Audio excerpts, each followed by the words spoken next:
I think I just made the biggest update to the skills that are already helping thousands of you generate better AI video content while spending less credits. And we broke 10,000 subscribers in the span of 7 days. What the... 10,000. I was about to. Yeah. He's gonna share all about how to use these new skills to prompt us, how we even stepped into the studio. What, like he didn't leave the door open? Okay, let him cook. Anyways, so earlier I started filming this whole breakdown video on my latest video about the new updated skills, but it wasn't enough. I'm new to this and I really want to give more value than just a repeat of the last video that you guys absolutely blew up for no reason, and I appreciate every single one of you. So today I'm gonna go a lot deeper. That's what she said! If you're okay with that.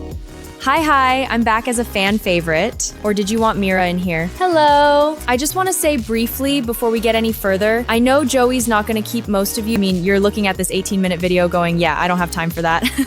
We won't keep you too long, but good AI videos take some learning and we're trying to do the hard parts for you. It's still going to be hard. Two big things that changed in the skills that are giving us way more realistic skin and cinema are going to be shared. So please stay here. Okay, bye for now.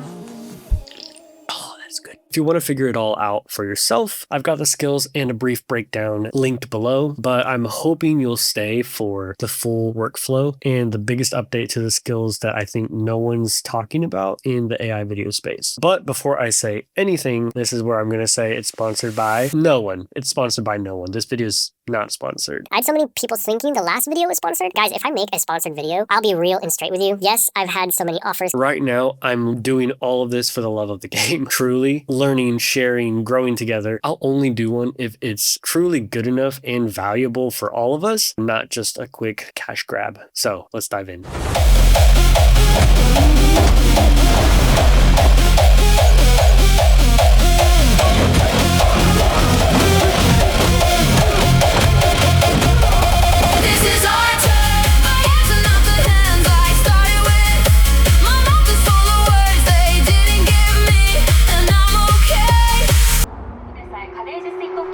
진짜.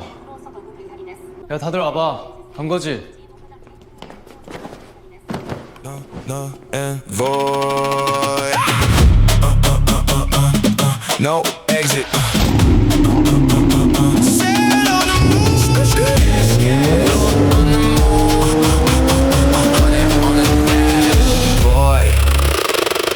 Action! I'm so sorry.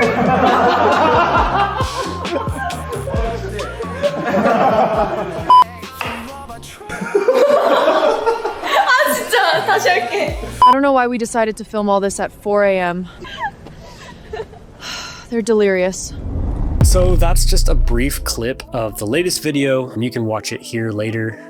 Unfortunately, we got slapped with a restriction from a YouTube bot that I couldn't dispute, so it's not getting pushed through the algorithm, which sucks because I kind of spent a lot of time on it, but that's besides the point. Before I get any further, you're also probably thinking back to earlier with Zara. Was she? She's not. Is she? She is AI. All of them are AI. My very real girlfriend has a real job.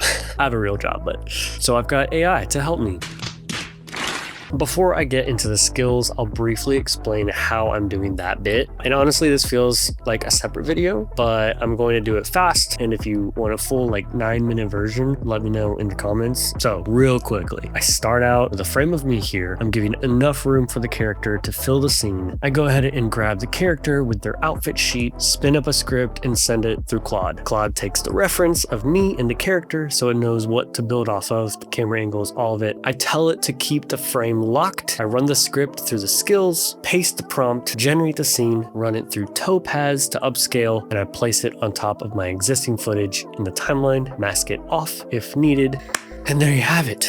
It takes a bit of thinking and timing, and this is why I think AI will never be just as simple as a prompt output. AI is only as good as the human behind it. So the skills, what you're here for. Sorry if I kept some of you waiting too long. You saw in the last video, you know the 2 skills that do the heavy lifting. You probably already downloaded them. I already know a ton of you have already been using them. I love seeing it, but both got big updates, massive actually. There's one change I want to start with because I genuinely think that no one really is talking about it yet. And once you see it, it's like you can't unsee it. And then we're also going to dig into why plastic happens. Plastic, no good. We're going to be talking about volumetric depth. Real cinema has never been about what's sharp. It's about what's not sharp. Think about the films we all rip off of lovingly. Blade Runner. Deakins doesn't light a room. He lights the air in the room. The haze, the way a face emerges out of murk. A lot of times they use stuff like this. They use obviously commercial grade stuff, but atmospheric spray, I just have it because I do filmmaking. That allows the light to grab onto the air in the space. It's grabbing onto the haze, you get a lot of depth. So that's depth doing the emotional work. Even in my other videos, you can tell, and it kind of just looks like the character is placed on the scene. It's tough, it's figuring out, we're figuring it out as we go, and I think we're getting close. So that's the single biggest jump toward photographed, not generated. And that's what I've seen, and it costs you nothing extra to use because it's now baked into both of our skills. That's the why. Now let's actually build something. First, before you think about a scene, you want to lock character. Here's the first big change from the last time because I had this wrong too. I used to build characters on white seamless backgrounds. It seemed like that's what everyone was doing. It seemed right. It made sense. Clean, neutral, nothing to distract. Wrong. White was working against me a lot of the time. And I'll tell you why. It's because the pure white blows out the edges of the face. It kicks light back up into the jaw. You get a lot of shininess. You get a lot of light, or even in my older skills, it would just say diffuse lighting, soft lighting. You would still just get too much light that's bouncing onto the character. And what that does is when you place that character into a scene, it's going to fight as hard as it can to look appropriate, and you're going to end up getting pasted on plastic looking faces. So what I've found after many generations is a solid gray background. Some of you are going to say, bro, we already knew this. Solid gray background works wonders. So let's build a character here. I've already got a character that I started building, but I built it on a white background. So we're going to bring this into Claude. We're going to say, let's rebuild this character reference sheet with our new updated skills. It's going to take that. It's going to go through, read the NBPro director skill. It's going to ask you if you want to do this in NBPro. If you want to build your character in GPT-2 or Soul Cinema, those are other options that it'll let you do and help you prompt. GPT-2 gonna give you very realistic faces. It's gonna cost more. I've found that NBPro works just as fine for all of my character renders. I did end up using Soul Cinema for 3 of the null characters, the boy group, cool guys. NBPro versus Nano 2. 2 is good, it's just not as accurate as I'd like it to be in NBPro. It's gonna ask you a pre-prompt checklist. You're gonna hit run it. I don't know how to spell, yes, but it's gonna give you the prompt, gonna give it to you in a code format that you can just copy and paste. So we're gonna grab her, use that as a reference image. I'm gonna paste this in. I'm just gonna do 1 batch and generate. Let's also talk about our outfit. Here it came out really nice, very realistic, gray background, soft lighting on the face. You can tell already there's no gloss, there's no shine on the face at all. This is going to help hugely going forward. So I've already got an outfit that I built it with NBPro. I'm going to give you a real quick brief thing on building outfits. If you want to build an outfit that is relatively simple, makes sense, not a whole lot of styling effort goes into it, I would use NBPro. It does very well, and you can literally build it onto your character already. If you want to build a outfit that is a little bit more stylish, maybe the rain jacket is kind of cool and translucent and NBPro isn't cutting it. If you want baggy parachute pants, trying to force NBPro to do that, it will only give you slightly baggy pants. If you put that into Soul Cinema, it is going to give you the baggiest parachute pants you've ever seen in your life, and it might be perfect. I've built into the skill for the character sheet a outfit swap. So if you did happen to use Soul Cinema, just building an outfit on a generic model that isn't quite your character, doesn't look like it, I've built something to help us put that outfit onto the character. It's a super easy prompt. We're gonna grab both of the reference images. We're gonna take screenshots of both. I use screenshots instead of full images because it's a lot easier and faster to send it to Claude. So we're going to make an outfit swap. We're going to drop the two into Claude for reference, and it's going to give us this very simple, it's going to tell you which image should be first. The image should always be the outfit first and then the character second. I don't have reference tags in all of the prompts, but just for the sake of outfit changes, it's kind of important just to do it here. Boom. Looks great. Exactly how we want. Now, if there are specific markings or things on your character that are important, for example, any like tattoos or piercings or markings or anything of that sort that is on your original character, make sure that some of those are in the description or in the prompt. I don't have that built into this skill because this is a very generic outfit replacement swap. Just add some extra text, like make sure that the tattoos and piercings remain the same from at image 2. Here's that. I wanted to change her hairstyle just for the sake of this video. So we went ahead and built her a bun, messy bun. And now we just need to drop that image into Claude and say, run the 6-panel sheet. So we get a 6-panel character sheet that shows us what she looks like full body, some of the detail shots, if she has nail colors or necklaces, jewelry, rings, things like that. It's going to give us a really nice character sheet already here. We don't have to go in Photoshop or do whatever, make them all into individuals all in one prompt. While I've been doing that, I've been trying to build this scene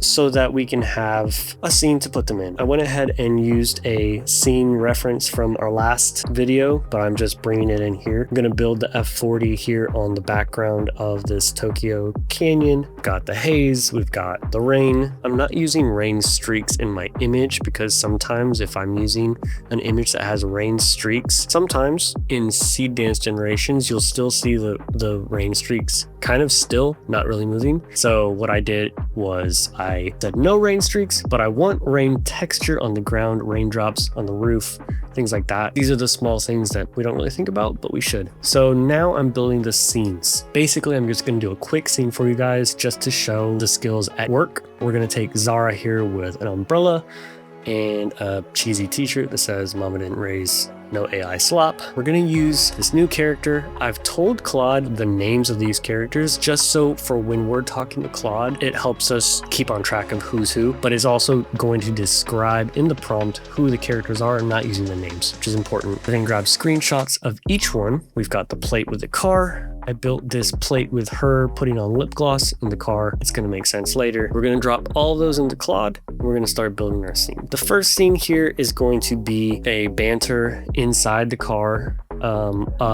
between Zara and May. May is going to be applying some lip gloss. Zara is going to grab her jacket and say, that's a lot of jacket, because it is a big jacket. And then she's gonna say, and where's yours? So just a little bit of dialogue just to show the tool at use. Gonna show how it doesn't look plasticky, how we've got really nice camera features. It doesn't look like they're just pasted into the scene. I did make this reference image of her inside the car just so we have a little bit of reference to go off of. But when we're doing all of our Seedance generations, it's not going to specifically use that as the starting image. That's important. It's important to have for reference for Seedance to take and know what it looks like inside or outside, but you don't have to use it as a starting reference. I've just found sometimes that helps, sometimes not necessary, but when you're wanting specific people in specific locations, it's helpful for Seedance to know. So we're going to drop that in there. We're going to tell it what we want. It's going to give us this prompt. Important information when it's giving you the prompt delivery. This is the biggest thing that I didn't have in my last set of skills that I was fighting against multiple times. It is something that people are already aware of. There was a bit of, does it really work? Does it not? I've found building it into my skill to make it way easier to prompt saves so much time. So it's kind of important the way that we do this. Once you upload those reference sheets into Claude and you tell it the scene that you want to make, it's going to use those reference sheets. It's going to spit out the prompt, but it is going to give you the reference sheets in order of that which you upload to Seedance. 1, 2, 3, 4, all the way up to 9. You get 9 reference images to upload. This is important because in the prompt, it's going to tag each one as at image 1, image 2, image 3, and so on. It's also going to tell you the title of the scene, and it's going to give you a runtime. We're going to paste this into Seedance. We're going to set to 720p. I use 720 because I use Topaz to upscale really clean. I can do an upscale video too if you guys want. There's a few buttons that I press that are pretty important. Another thing that makes these videos really real is the camera movement. We had some good stuff in the old skills. In these skills, I updated some of the modes to have camera operator shakiness. A camera operator, if we're not using a gimbal or a Steadicam, something that keeps the camera really still, the person holding the camera is breathing, right? Or he's about to die. So there is going to be some operator movement. There are Dutch angles that give some really cool scenes. These are the things that I've baked into the skills to just help give some more cinematic feel and vibe. There we go. I have 2 that are rendering out, and I'm going to show you what those look like right now. That's a lot of jacket. And where's yours? Come on, you couldn't have done that in the car. I'm freezing. Are you rushing me?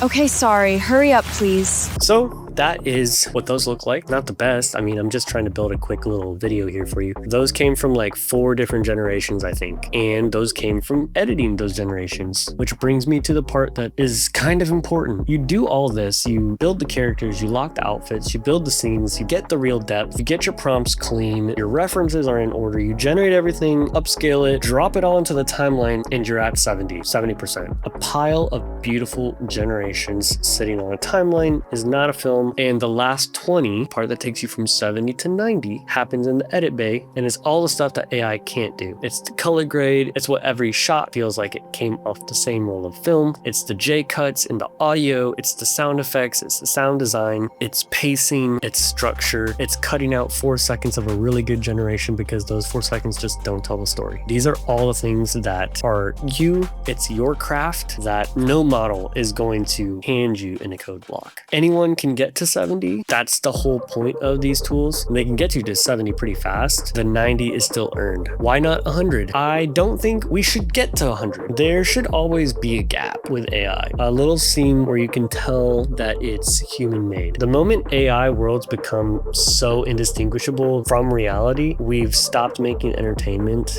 and started making something that I don't really want to be a part of. Doing deep fakes, fake news, we've seen those before.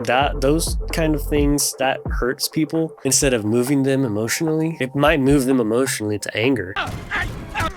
And that's the line for me. What I'm doing here, what I hope you're doing, is building worlds. I hope that you're building them for entertainment, for the love of it. A story you want to tell that you don't have a 100-person crew to tell it. That's not taking anything away from real movies, real artists, real entertainment. It's just a brush. It's the most powerful brush we have in our tool bag right now, if we can use it correctly, but it's a brush nonetheless. So I leave you with the skills to go paint, go do something, go make something, but keep the scene, keep the realism in there. Get to 90 and be proud of the 10 you left on the table. And that's the workflow. That's the update. That's me. I've got a lot to dive into still, and those videos will come a lot faster than this one. I just wanted to give you these skills quickly and in great detail, as much as I could, as soon as humanly possible. Again, I don't understand how we went from 40, literally like 10 days ago, to 10,000 of you wanting to watch this content. If you think about how much 10,000 is, online, 10,000 might not seem like much. To me, it's a lot, but to some, it doesn't seem like much. If you picture 10,000 people, you can't fit in this entire radius. So that's kind of crazy, and I'm really not normal about it. Thank you guys, seriously, from the bottom of my heart. I'm excited to keep giving you guys content, keep helping, keep doing the thing for the love of the game. We're here, and we're not going anywhere. Peace, love, and AI.